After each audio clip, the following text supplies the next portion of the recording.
So we got an 8. Wow, it's pretty early to face Sting Chameleon. And our robot gets tongued to death.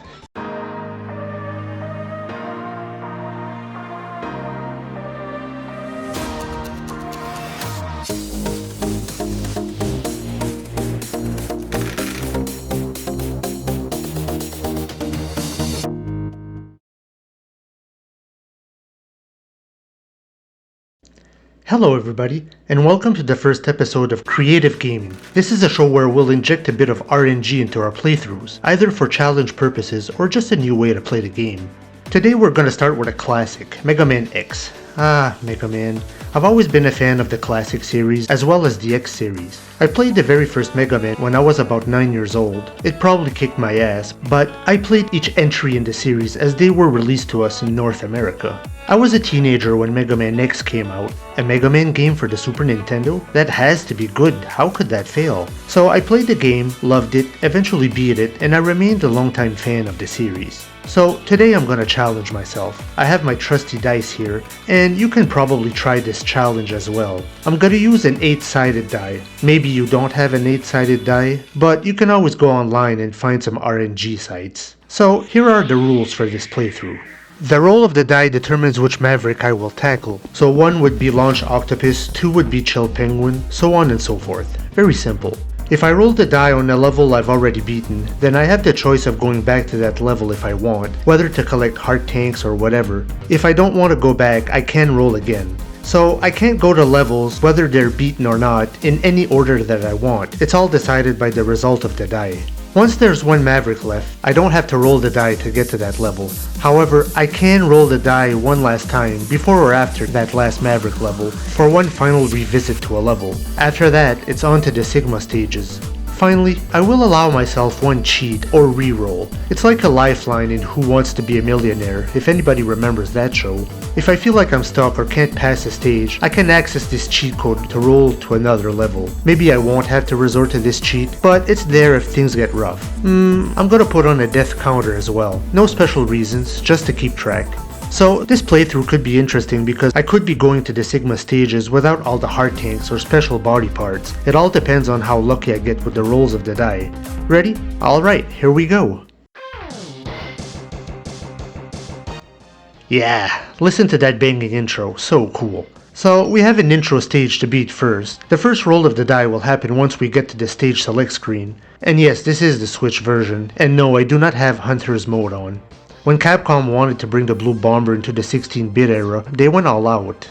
This intro stage is a great start to the series. The platforming is simple, though Mega Man X can't do much yet. He can't slide, he can't run or dash. He can just walk through, shoot, and charge his X-Buster.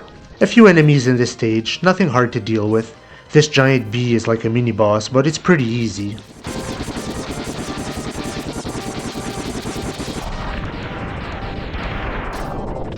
Zero. An iconic character of the franchise makes his debut here. Supposedly he was supposed to be the main character in this game, but I guess Keiji Inafune felt his design was too different from Mega Man and might put off some players, so they revamped Mega Man instead. It's strange that they actually killed Zero in this game, and it seems pretty final. Of course, they bring him back in the sequels, but I wonder why they decided to kill him off here if he was originally designed to be the main character.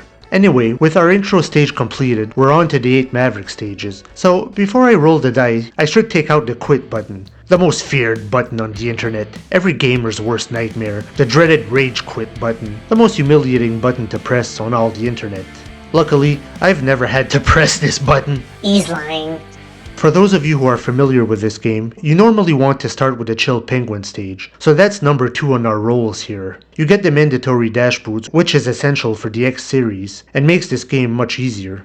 Am I lucky enough to get a 2 on my first roll? We're about to find out, so here we go.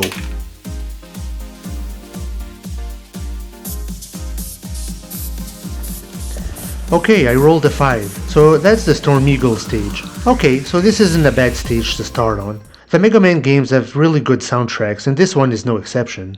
And the theme for this stage in particular is popular as well.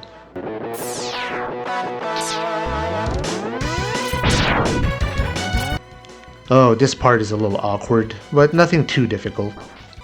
Uh-oh.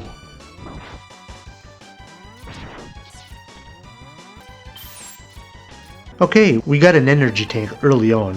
Those are always good to have.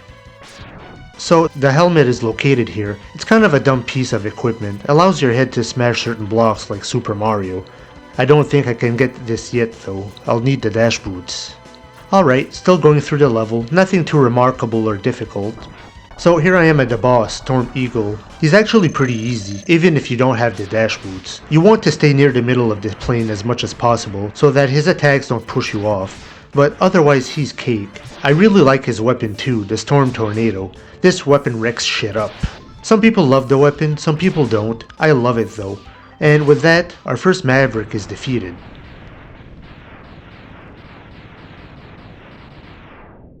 Alright, so that brings us to our second roll. Let's see who we're dealing with next.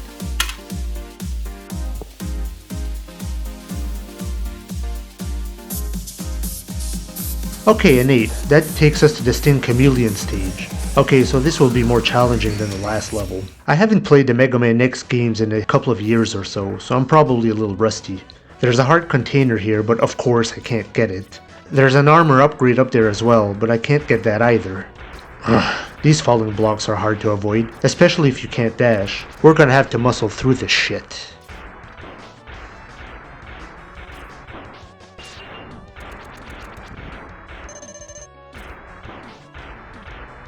Oh, look at this enemy. Some woodpecker just poking at a metal tree and releases this warm enemy when you get nearby. Aren't you glad they wasted materials and precious AI for this dumb enemy? Alright, the right armor. It makes his first appearance in this game. X doesn't take damage in it, and we can even dash. Alright, let's wreck some shit. Here we are at Sting Chameleon. No dash, no special weapon, at least not his weakness one. Oh god, the damage.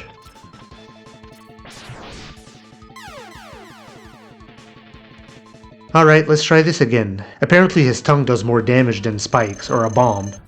Damn. Oh crap. Can the Storm Tornado help me? Nah, this weapon isn't really helpful in this fight.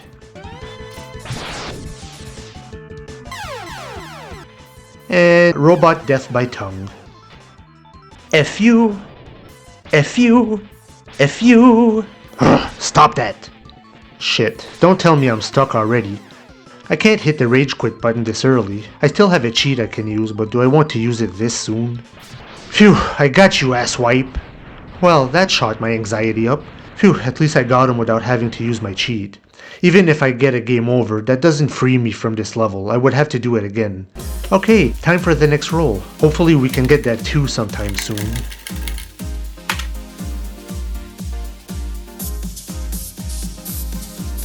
A 7. That takes us to Spark Mandrill's level. Ugh, this is gonna be another struggle. This darkness thing is a bit annoying, but you have to watch your footing. This is another stage with cool music though.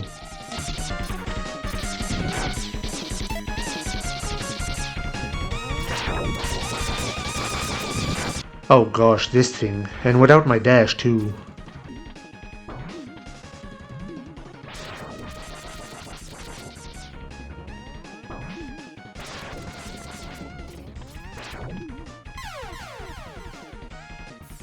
Oh shit, I'm way back at the beginning? Damn, I forgot how cheap this game is with its checkpoints. Okay, so here we try again. Oh damn it. This damn thing constantly dropping on my head. Ah shit, I'll have to do this whole level all over again. Should I use my energy tank? I have weapons too, why am I not using them? Phew, that did the trick. There's a heart tank there, but of course I can't get it. Can I? No, you can't. Alright, we're at Spark Mandrill.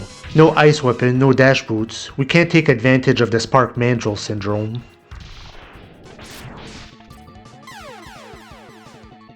Okay, let's try this again.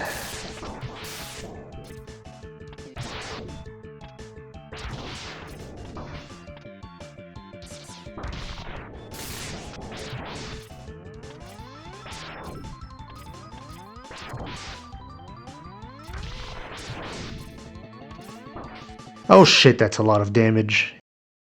And we got a game over. So, I'm supposed to play this level again. Damn it. Here are my choices.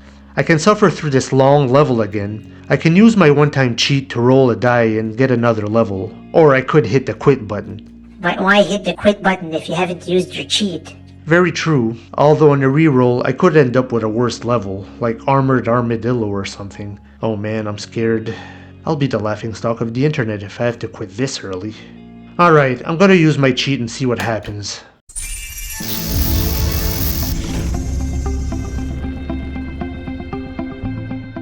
Okay, if I happen to roll Spark Mandrill again, I can reroll. I am legitimately allowed another result. Here we go.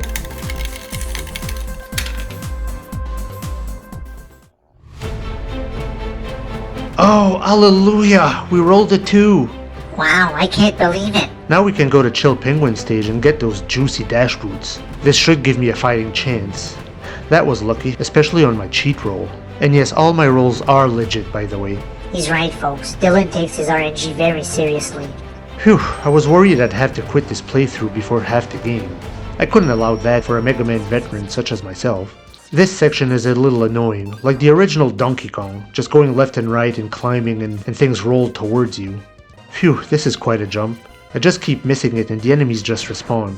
Come on, I want my friggin' dash boots.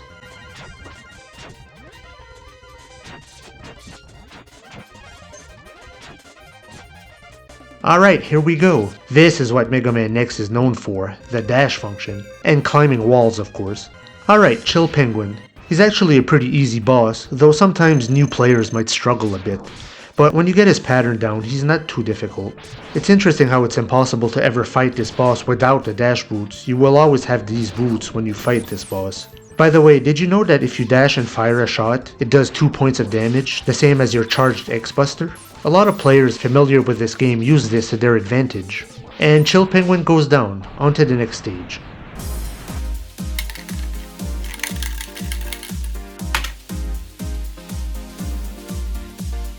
Okay, so we rolled a 7 again. This means I have to return to the Spark Mandrill stage. We are in much better shape to fight him now though. Not only do we have the dash boots, we have his weakness weapon as well, the shotgun ice. This bubble mini-boss is much easier with the dash too. We can also get this heart tank as well. A little difficult to pull off, but possible. Okay, so Spark Mandrill round 2. With this boss, gamers have invented the term Spark Mandrill syndrome.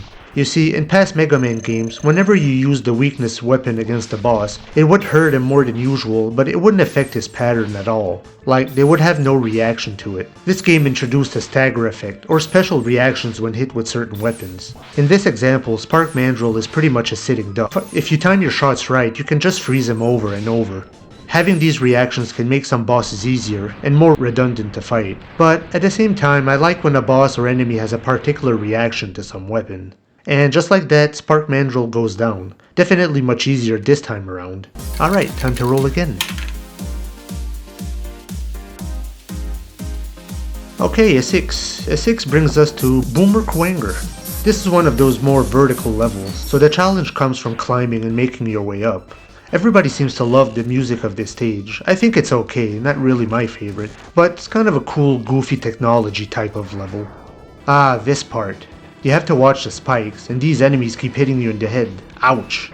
Ouch. Ouch.